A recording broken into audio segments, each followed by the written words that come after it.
I'm going to correct pigmentation and dark circles with this Leon Beauty corrector, right? Here, here, here, here, and यहाँ पनि अनि यहाँ पनि. Okay, मजाले blend गर्ने यसलाई. अब यो सानो ब्लेन्डरले ब्लेन्ड गर्छु.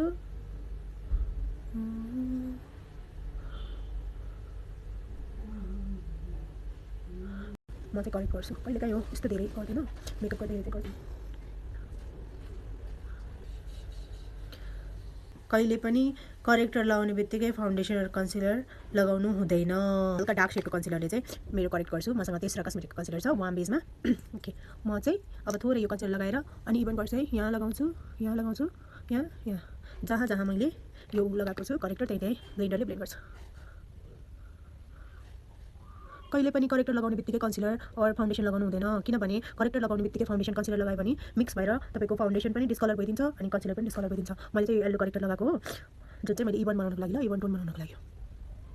हजुरहरूले देख्न सक्नुहुन्छ मेरो पिगमेन्टेसन चाहिँ कभर गरेको छ. यो तेस्राको कन्सिलर एकदमै राम्रो छ, कभरेज दिन्छ, लाइट वेट पनि हुन्छ, ब्लेन्ड पनि मजाले हुन्छ, वाटरप्रुफ एकदमै. लाइक यो चाहिँ जाँदै जाँदैन क्या, हुन्छ नि. अरू कन्सिलर चाहिँ लगाउने बित्तिकै सिरी गर्ने जान्छ नि. यो चाहिँ पाउडरले मजाले सेट गर्नुपर्छ, जाँदै जाँदैन, एकदमै राम्रो छ. क्रिज पनि बस्दैन. मेरो कति धेरै क्रिज बस्छ होइन, तर बस्दैन क्या यसले चाहिँ. दिस इज पर्फेक्ट कन्सिस कन्सिलर. अनि यो करेक्टरलाई एकछिन छोडिदिउँ है यतिकै. Let's make eyebrows. आइब्रोको लागि मसँग एनास्टेसियाको डार्क ब्राउन पोमेड छ अनि मसँग यो एङ्गल ब्रस अनि स्पुली छ है. Okay, let's do this. Eyebrow गर्नु एकछिन. दिस फर्स्टमा आइब्रोलाई अपवर्ड मोसनमा लगाऊ, थोरै डिप एन्ड एक्सेसलाई यसरी फाल्ने है. सबै डिप गर्ने बित्तिकै आइब्रोमा लगायो भने चाहिँ धेरै हुन्छ, राम्रो देख्दैन. सो थोरै मात्र गर्ने ल. And apply it on your eyebrow. अगाडिबाट फिल गर्ने होइन, पछाडिबाट थोरै थोरै फिल गर्ने. जहाँ जहाँ आइब्रो छैन त्यहाँ त्यहाँ फिल गर्दै जानुपर्ने हुन्छ. यो एनास्टेसियाको आइब्रो चाहिँ एकदमै राम्रो छ. लाइक हुन्छ नि, थोरै प्रडक्ट लिए पनि यसले चाहिँ लाइक धेरै हुन्छ क्या. थोरैले पनि यो पुरै दुईवटा आइब्रोलाई पनि सक्छ, मिल्छ गर्नलाई. जुन सेप छ त्यसैमा मैले गर्दैछु है, लगाउँदैछु है. त्यही अघिकोलाई मजाले राख्छु. यो अघिकोलाई है, यहाँ छ मेरो प्रडक्ट, यहाँलाई अर्कोतिर. अगाडि चाहिँ नकोर्ने है, कहिले पनि अगाडिबाट आइब्रो बनाउनु हुँदैन, कार्टुन लाग्छ हो मलाई त. म चाहिँ आफ्नै सेपमा बनाउँछु. म ठुलो पनि बनाउँदैन, सानो पनि बनाउँदैन. यो पार्टलाई छुँदै नछुने ल. स्पुली गर्ने अन्ली लाइक दिस, स्पुली. ओके, ब्राउलाई यस्तो गर्नुपर्छ ल. अघि लो ब्राउ पोमेड यस्तो राम्रो छ एनास्टेसियाको डार्क ब्राउनमा, यस्तो राम्रो छ. कति वर्ष भइसक्यो, 3 वर्षभन्दा बढी भइसक्यो होला. अहिलेसम्म सुकेको छैन. देख्न सक्नुहुन्छ सुकेकै छैन क्या, धेरै पनि चलाएको छैन मैले, थोरै चलाएको छ. भन्न चाहिँ मिल्दैन ल प्लिज.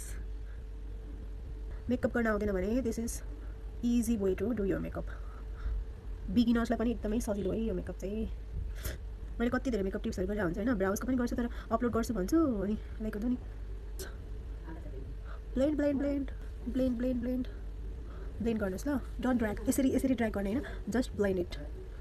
डार्क गर्ने. आइब्रो पनि डन. सी मिलानीको प्रिटी क्लिकबाट लिएको ल, एकदम राम्रो छ फाउन्डेसन चाहिँ. I love this foundation. Blend blend. अघिको त्यो कन्सिलरहरू पनि सुकिसक्यो नि त, करेक्टर कन्सिलरहरू पनि त. सो दिस ब्लेन्ड गर, ब्लेन्ड मजाले ब्लेन्ड गर. Don't drag like this, don't drag. Okay, blend निधारमा ब्लेन्ड अच्छे से ब्लेन्ड करना है. राम्रोसँग ब्लेन्ड गर्नुपर्छ यसलाई. ब्लेन्ड गर.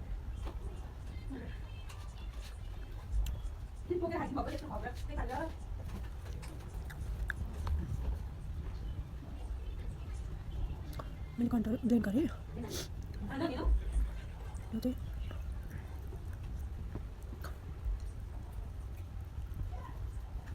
साइडको लागि हो जस्तो.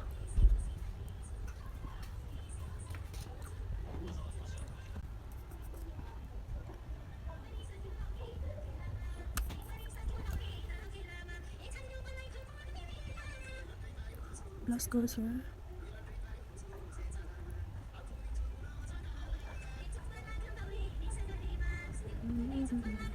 Goes here. No.